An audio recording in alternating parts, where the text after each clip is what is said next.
Jack's dream. Jack, in the darkness, had a glowing dream. He started forwards, hands outstretched, to see what it might mean. Jack had a dream, and the dream gave him hope, and he clutched hold of the dream like a hiker holds a rope that marks the way when it gets hard to see ahead, and which to grip when on the mountain path precipitous the feet begin to slip. Jack had a dream, and the dream was like a map to him. The details thin, the route blurred, but enough was there to capture imprecisely but compellingly a sense of destination. It helped orient and guide his choice of turn when reservations rose about the way that he should take, the twists and turns and breadth. Ere he began to doubt his goal, the map would urge him forth to get there. Jack had a dream, and the dream gave him direction. Like a signpost in a pathless world, it pointed to perfection. It was clear to him that where he was just wasn't worth him staying, and the dream post showed the bearing to a better system, saying, "Fairer world, this way, 10,000 steps, an end to exploitation, a society of understanding, hope, cooperation, waiting for its makers, shaken free from selfish egos." Jack's eyes light up when he sees the sign, and onward, eager, he goes. Jack had a dream that paved a pristine path he followed. Jack's feet barely touched the ground. He strode on forth while others wallowed in the marsh of disillusioned, introspective apathy. They brayed at him that he was wasting effort trying. Dapper, the indomitable Jack marched on, unswerving, undeterred. Inspired with confidence, his life had purpose, zeal to change the world, and fired with tales of heroes of the cause. He felt he stood on giants' shoulders. He'd evade the pitfalls that had stopped them. He'd spring the boulders strewn across the route, and so he'd blaze the trail for humankind to go. Jack had a dream that steeled his nerve through every hurt, and he swigged deeply when he came upon the chasm of uncertainty.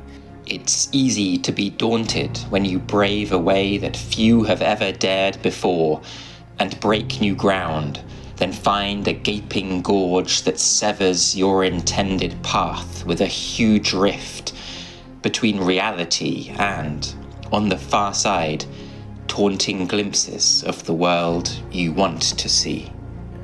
Jack, though, had a dream that, like a rope bridge, like a suture, spanned the gorge, the laceration between his present and the future that he longed to reach. The bridge was thin, precarious, and rickety, but Jack was bold, adventurous, and strong enough to stick it. He was sure determination and heroic perseverance would pay off if he committed to transcend this interference.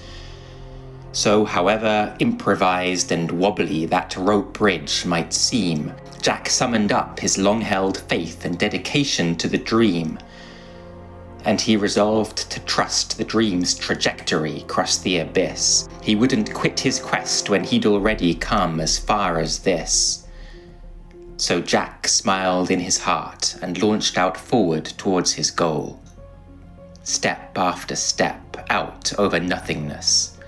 But hope buoyed up his soul. Jack had a dream, but didn't question just how strong it was. It splintered into matchwood as he ventured out along it, 'cause the dream was just constructed from utopian ideal. As the planks gave way, he clutched the rope. The rope, though, wasn't real. For a frozen second, there he hung, suspended in midair. As he felt the dream dissolve beneath him, there was nothing there. His conviction made the dream seem real, not realer though than gravity, which seized him now, demanding toll.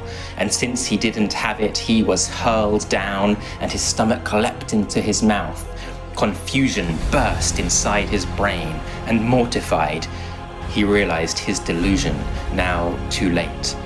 He'd gone too far along this path away from solid ground. His flailing limbs grasped only air, and only air his fingers found. He fell.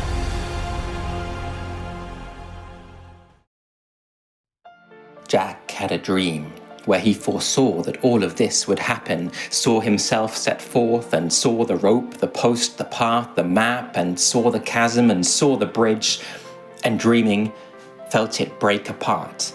And as he fell and lashed out, he awakened with a start at home, and realized it was just a dream. Though shaken, he was safe in bed, and he could just go back to sleep, warm covers o'er his head. But in that darkness, Jack resolved he wouldn't stay. Got up and dressed, 'cause life just seemed more meaningful, committed to the quest. However it turned out, and though the end had been foreshadowed, it seemed worthier to try. He, with the one life that he had, owed no allegiance to conservatism that done before the status quo. He'd make his own adventurous decisions where his life should go. He opened his front door upon a world of possibility, invoked the dream, his star, and set out, hopeful in futility.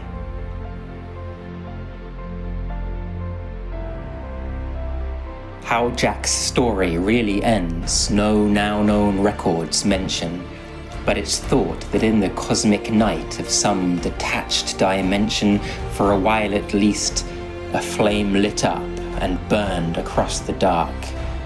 Against the background black, a brave blaze from a small aspiring spark. Though in the void, there is no goal for which to aim or to continue, if you saw that flare, you'd feel your heart just swelling up within you. And that thrill of noble effort, that's enough to justify persistence on a path that makes a meaning of this brief existence.